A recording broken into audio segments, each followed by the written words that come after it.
The United Nations delegation has been assessing the humanitarian crisis on the Greek island of Lesbos a week after a fire ripped through its overcrowded Moria camp. Most of those who are living in the camp are still homeless, despite thousands of empty spaces in tents newly erected by the army to rehouse the displaced. So far, just over 1,000 migrants have been transferred to the new camp, and the government says it will use force if necessary to move those displaced into the tent city. Well, our correspondent Apostolos Stikos is on the island of Lesbos. He's been talking to the head of the UNHCR in Greece, who said the situation in the overcrowded camp cannot happen again. Since 2015, UNHCR Greece says that living conditions in Moria are not acceptable at all. So basically the main point is not to have another Moria.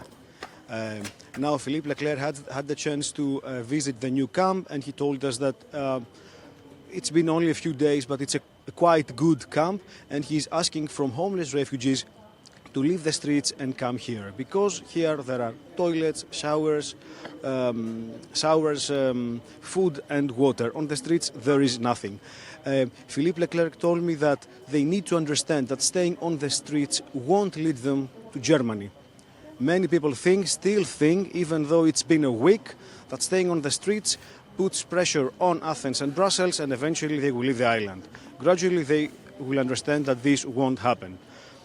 However, the head of UNHCR Greece told me that we don't need solidarity or publicity for 2 weeks. We need solutions. We need solutions for these people. We need to speed up the asylum process, and we need to remember that some of these people came to the island a year ago, maybe more. So they have every right to protest and to be angry. And he also talked to me about the locals.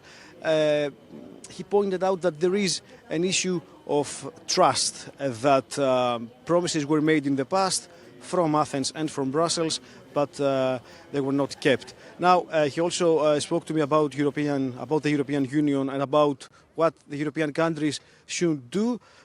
Let's hear what he told Euronews.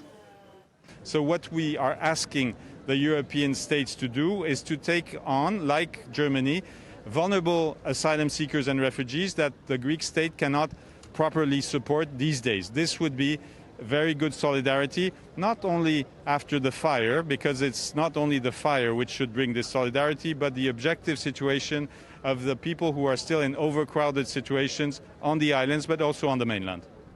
Now, the road is still blocked. Refugees remain on the streets. So, for the Greek government as well, the main thing right now is to persuade them to leave the streets and come. And I've been here since 8 in the morning, and I see quite a few refugees and families mostly come here, register, having the COVID-19 test, and then entering the camp. So, gradually, refugees decide to leave the streets, which is good news basically for them.